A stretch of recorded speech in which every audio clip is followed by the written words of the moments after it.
Assalamualaikum warahmatullahi wabarakatuh. Perkenalkan, nama saya Riswanto Pakaya, kelas 6D, NIM 151418121, jurusan Pendidikan Guru Sekolah Dasar, Fakultas Ilmu Pendidikan, Universitas Negeri Gorontalo. Baik, di sini saya akan menjelaskan 8 keterampilan dasar mengajar.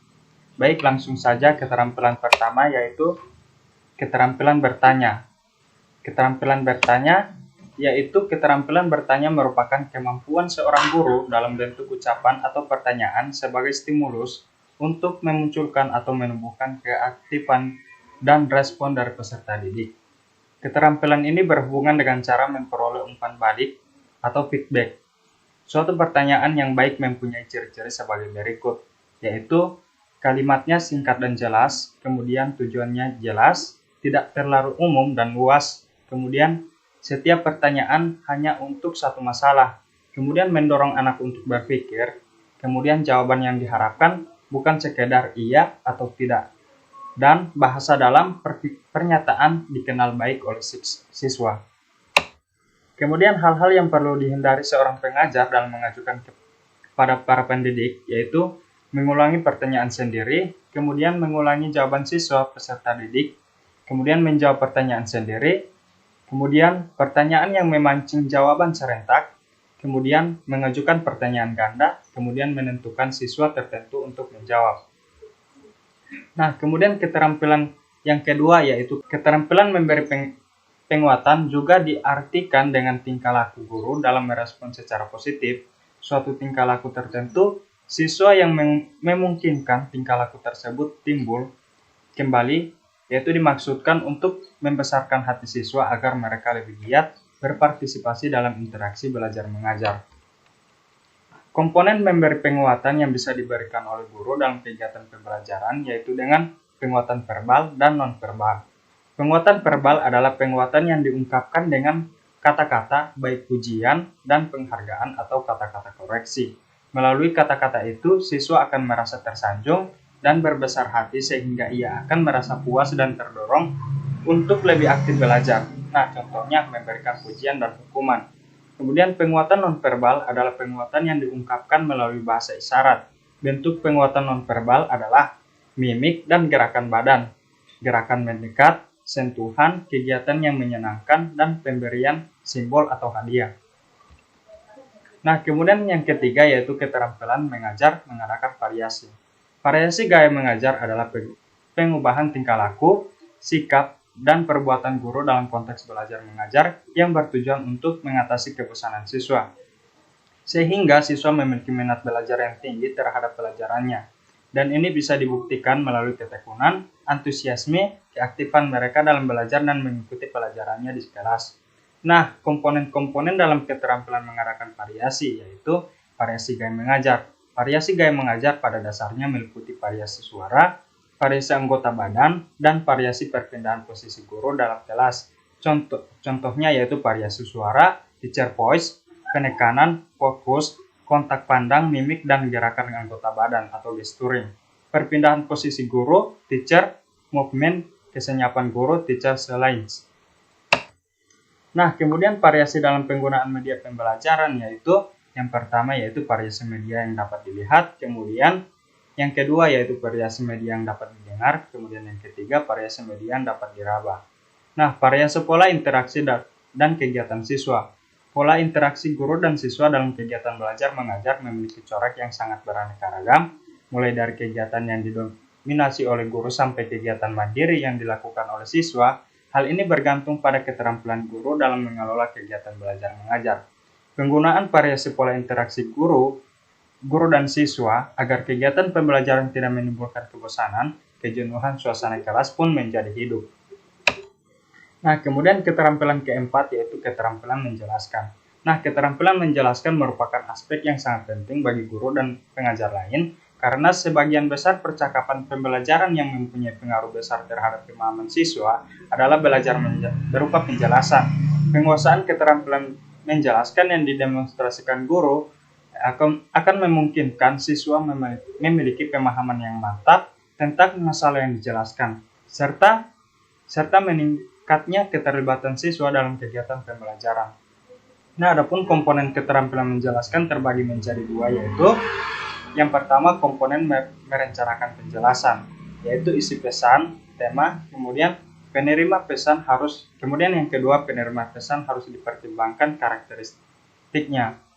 Nah, komponen penyajikan penjelasan, yang pertama yaitu kejelasan, kemudian yang kedua penggunaan contoh dan ilustrasi, kemudian yang ketiga pemberian tekanan. Kemudian yang keempat, peserta didik diberi kesempatan untuk menunjukkan pemahaman ataupun keraguan ketika penjelasan berlangsung atau balikan. Nah, terdapat beberapa prinsip yang harus diperhatikan dalam pemberian suatu penjelasan, yaitu penjelasan dapat diberikan selama pembelajaran, baik di awal, di tengah, maupun di akhir pembelajaran tergantung kebutuhan dan kondisi. Nah, penjelasan harus menarik perhatian peserta didik dan sesuai dengan materi standar dan kompetensi dasar. Penjelasan dapat diberikan untuk menjawab pertanyaan peserta didik dan menjelaskan materi standar yang sudah direncanakan untuk membentuk kompetensi dasar dan mencapai tujuan pembelajaran. Nah, kemudian materi yang dijelaskan harus bermakna bagi peserta didik. Kemudian penjelasan yang diberikan harus sesuai dengan latar belakang dan tingkat kemampuan peserta didik. Nah, kemudian keterampilan yang kelima yaitu keterampilan membuka dan menutup pembelajaran. Nah, membuka pembelajaran atau set induction, membuka pelajaran adalah aktivitas yang dilakukan guru untuk menciptakan kondisi siap mental, yaitu menumbuhkan perhatian serta meningkatkan motivasi siswa agar terpusat pada kegiatan belajar yang dilakukan.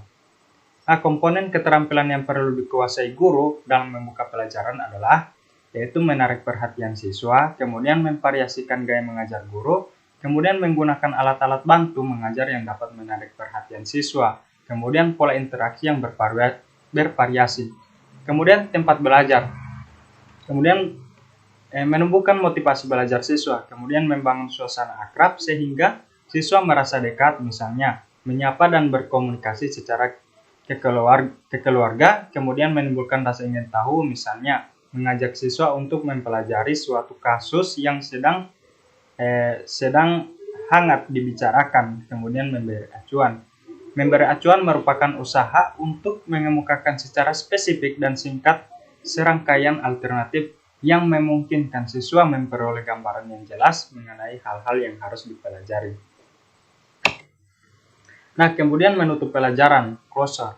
Menutup pelajaran adalah kegiatan yang dilakukan oleh guru untuk mengakhiri pelajaran atau kegiatan belajar mengajar dengan mengemukakan kembali pokok-pokok pelajaran. Nah, komponen-komponen menutup pelajaran yaitu yang pertama, menunjukkan kembali atau review. Pada akhir kegiatan, guru sebaiknya menunjukkan kembali atau mengulang kembali hal-hal yang dianggap penting atau kunci bahan pelajaran yang diberikan, serta apakah inti pelajaran yang diajarkan sudah dipahami oleh siswa atau belum.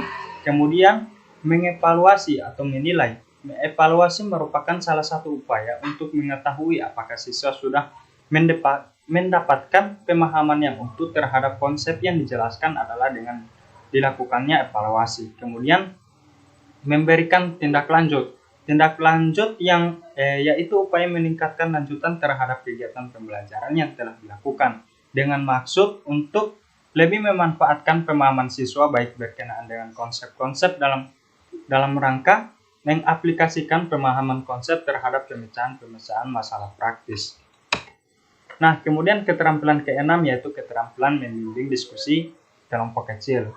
Keterampilan membimbing diskusi kelompok kecil adalah melaksanakan kegiatan membimbing peserta didik agar dapat melaksanakan diskusi kelompok kecil secara efektif dalam rangka mencapai indikator. Nah, prinsip pelaksanaan diskusi yaitu diskusi hendaknya berlangsung dalam iklim terbuka.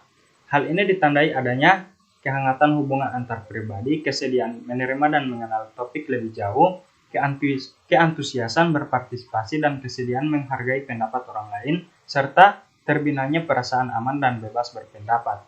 Nah, kemudian kegiatan diskusi dapat berlangsung secara efektif jika didahului oleh perencanaan dan persiapan yang matang, meliputi hal-hal sebagai berikut, yaitu pemilihan topik sesuai dengan indikator khusus yang akan dicakup minat dan kemampuan peserta didik, serta bermakna bagi peningkatan kemampuan berpikirnya.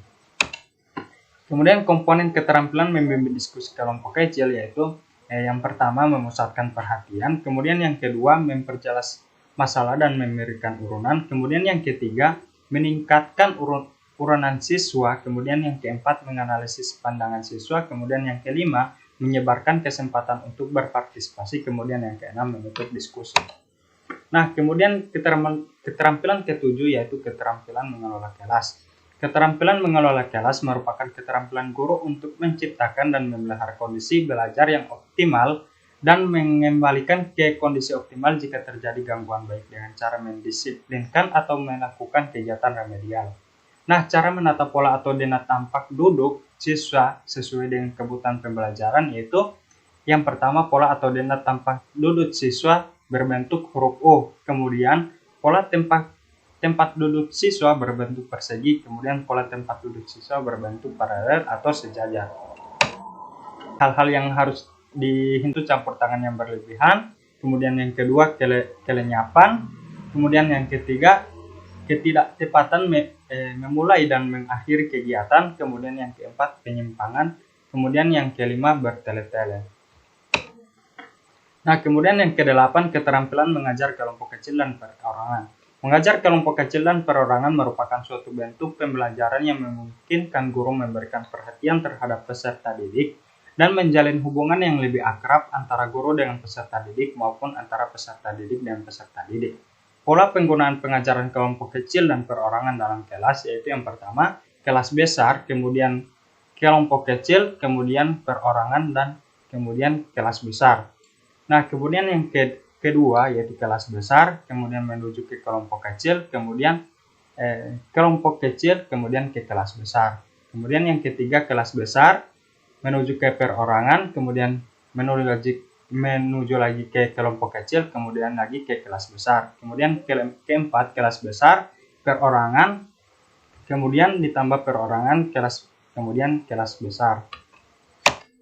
Nah, komponen keterampilan mengajar kelompok kecil dan perorangan yaitu keterampilan mengadakan pendekatan pribadi, kemudian keterampilan mengorganisasikan kegiatan pembelajaran, kemudian keterampilan membimbing dan memberi kemudahan belajar, kemudian keterampilan merancang dan melaksanakan kegiatan pembelajaran.